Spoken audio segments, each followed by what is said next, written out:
Hello, this is David from The End Cognitive Counseling. I want to welcome the new subscribers to the channel. I want to say thank you again to the patron that hit us up on Subcribe-star and be our first, so I thank you very much. And I also want to address tonight a new person who has wrote to us two questions on two different videos.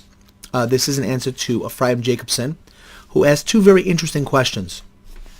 On the first video was on the lust for victimhood, where I talk about the Jussie Smollett case and the desire why people sometimes wallow in their victimhood, where they want to make it more so that other people become reactive. It's a phenomenon that's been going on, and it's actually getting worse. And the question that Ephraim asked was, do you think social media makes this worse?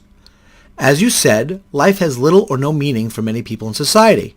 I find that for many children and even adults, this small virtual world, in many ways, more real than the world of face-to-face meeting, and it can affect adversely how they interact with the world and can affect their sense of self even more. And I have to say, Ephraim, I happen to agree with a lot of what you're saying. The social media makes the inability for people to connect the same way that we used to. Social media makes people feel that they're more connected to people than they actually are. One of the things that happens at the end of my day, people gather around right beforehand to sign out. And they'll be sitting in the room waiting to sign out for the time to come up. And you have 5 people or 6 people sitting there, and everybody is looking at their phones. Not one person is talking to anybody else. There's no social interaction. They are waiting for the time as their social engagement is in the phone. And it's a huge problem because we are disconnected from self. We're disconnected from people. And children growing up today have a much harder time with social relationships because a lot of the devices that we have.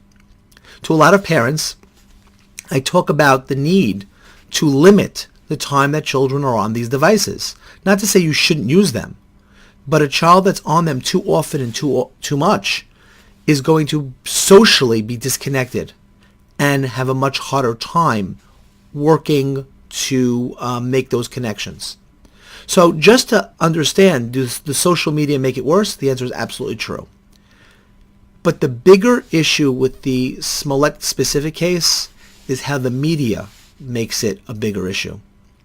The media pushes an agenda onto people and a narrative that creates people to think that victimhood is a way to go. The amount of interviews that people who have these aspects of stories to tell is much greater than people who have stories that the media does not want to portray. I just want you to think about this, that in this society, and I'm not saying it's not a problem, but if a African American police officer shoots a white individual, that story is not national news. And we know for a fact that that happens. So the question is, why is that the case? The second question that Ephraim asks comes from the Positive Parenting, Part 5, The Effects of Affection. And again, the question says, I have 2 questions. First one, what if you find that our child sometimes pulls away and when we go to give them a kiss on the cheek? This can be very upsetting, but getting angry is not the best way to respond to that.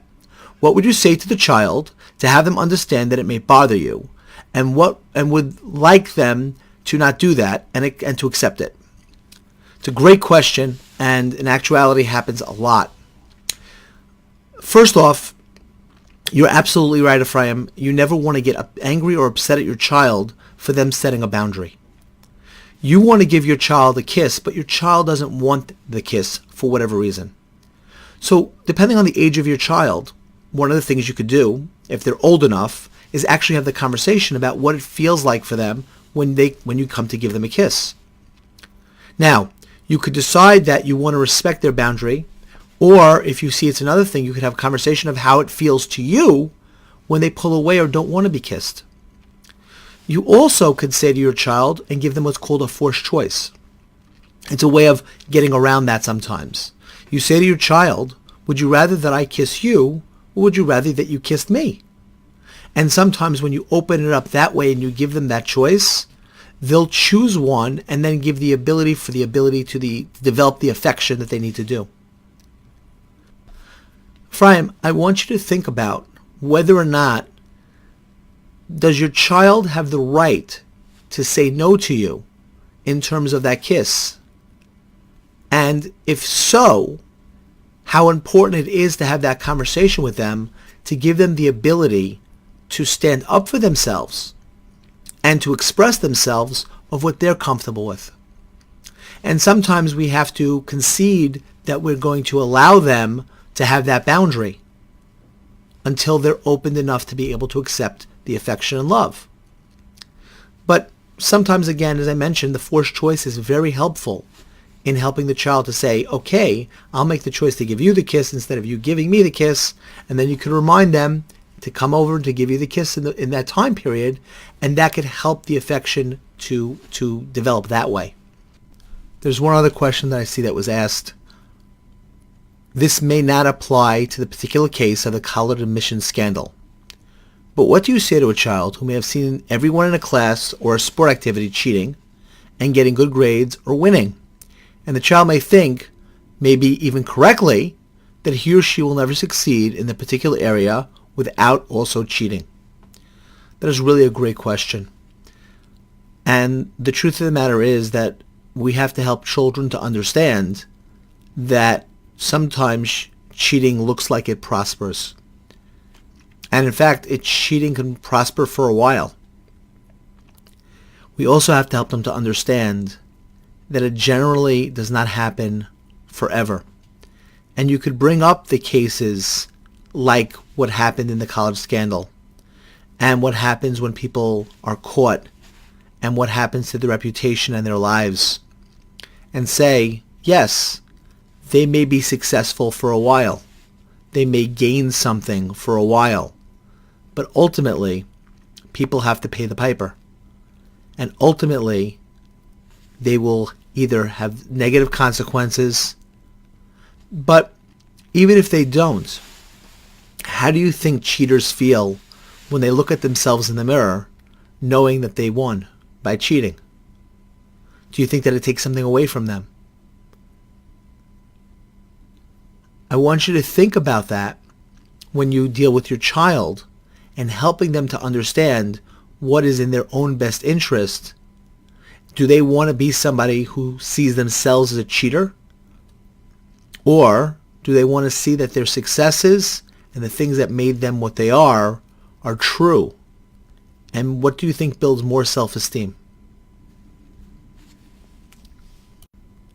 I hope you liked this video, and if you did, please hit like. If you didn't, please tell me why you did not. Please hit subscribe, and if you believe in this cause, go to Subcribe-star and become a patron. Again, thank you for those of you who have supported.